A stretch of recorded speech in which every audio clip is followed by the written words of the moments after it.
Joining us in the studio with the former Director General of Joint Force Development at Strategic Command, Air Marshal Edward Stringer is here. Edward, good to have you on the programme. Yeah, good morning. How much did we learn from those leaked documents? You always have to take these things with a pinch of salt, but it certainly looks as if they were accurate, and it certainly looks as if they were from the right source. Yes, and I mean, the leak is very embarrassing. It's one of the major leaks of this century. That said, a lot of the information is old. Some of it is doctored. Tactical information stales out. So if it's old, it's not useful. And while some of it is embarrassing, that the US is looking at what its allies are doing as much as its enemies, that will be known to its allies.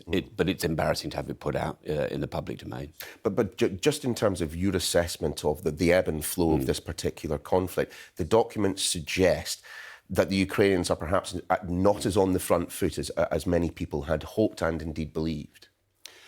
Yes, as I said, it was a couple of months old. That's before the training and latest transfers. But nevertheless, I think the fundamental picture presented, is correct. And you said in your introduction, what does it show about the preparedness of the Ukrainians to go on the offensive? And I would say there are three things that come out. Yes, they were known, but now they can't be avoided. The state of the air defences, the state of munitions supply, and manpower. Ukraine, there are 40 million Ukrainians, there are 140 million Russians.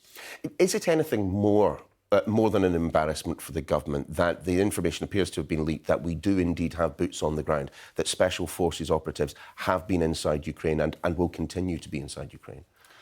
Well, the government will just say it doesn't comment. I don't think anybody would be surprised to find out either way.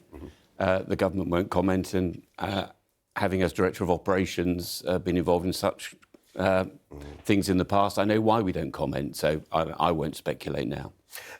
Tell us then your assessment of currently where we are in the conflict. There has been an awful lot of talk about a potential Ukrainian counteroffensive at some point. On the basis of what you have seen from those leaked documents and what we are seeing on the ground, how likely do you think that will be? Well, I think we will see some form of Ukrainian offensive. I don't think it will be that which might crystallise in the average, mind, visions of Battle of the Bulge films and what have you. I don't think you're going to see a frontal onslaught by the Ukrainians, but the Ukrainians do need to demonstrate that they can seize the initiative. They need to do that to maintain the political momentum as much as anything else. But I think it will be much more like we saw in the autumn of last year around Kherson and then Kharkiv. Clearly, after these leaks, there will have to be some pretty extensive deception going on. And I think you'll find the Ukrainians picking and probing rather than one big frontal assault. What hope, though, for any kind of counter-offensive when, as some Ukrainians are suggesting, the battle for the skies, control of their airspace, might not be in their hands for that much longer, certainly not to the same extent anyway. And that's why Zelensky's been talking about F-16s. It's not because he wants one particular type of aircraft. He's pointing out to the West that we wouldn't fight in the way that we're demanding the Ukrainians fight and demand the Ukrainians take casualties in a very land-centric war. And we have said we'll provide them with air defence missiles, but we're not providing them with enough. And, of course, they're running out of the arsenal they had of Soviet-era surface-to-air missiles. So, yes, I think it's looking pretty partless, and I would like to see the West ramp up its production and, guarantee those supplies. Well, what do you make of Ben Wallace's performance as Defence Secretary? I mean, surprisingly, you wonder why I'm asking that particular question. I'm sure you've got a view.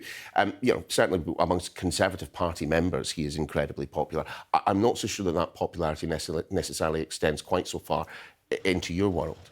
Well, I wouldn't want to personalise it about the character of one individual, and I think from what I know, the ministerial team has put a heck of a lot of effort into going around the world to encourage. But there's a problem there, isn't there? If you're encouraging everyone else to do more, you've really got to do more yourself. And you can put a lot of energy into playing the wrong game. And passing the hat round all the nations, scraping the bottom of a pretty empty barrel, is not going to help the Ukrainians. And I don't think Western Europe certainly has stepped up and realised it's got a problem for its own defence. It doesn't have enough of a defence industrial base. It can't produce munitions quickly enough. We need to be able to do that for our own defence. So let's put the production capacity in place and use it now to help Ukraine, who is defeating our number one threat for us. There is a tricky balancing act to be performed, however, isn't there? On the one hand, the natural desire to give the Ukrainians what they want in abundance, but also to try and stop ourselves from being drawn into an active conflict with Russia ourselves. Yes, and I think those parameters have been pretty well set by all sides. We don't know exactly what's been discussed between, say, President Biden and Xi Jinping about limiting, the parameters of this conflict, but providing more precision weapons, allowing the Ukrainians to fight cleverly and push Russia back out of its territory, I don't think would cross any of those major red lines that you're hinting at. Edward Stringer, great to have you on the programme. Thanks for being with us. Thank you.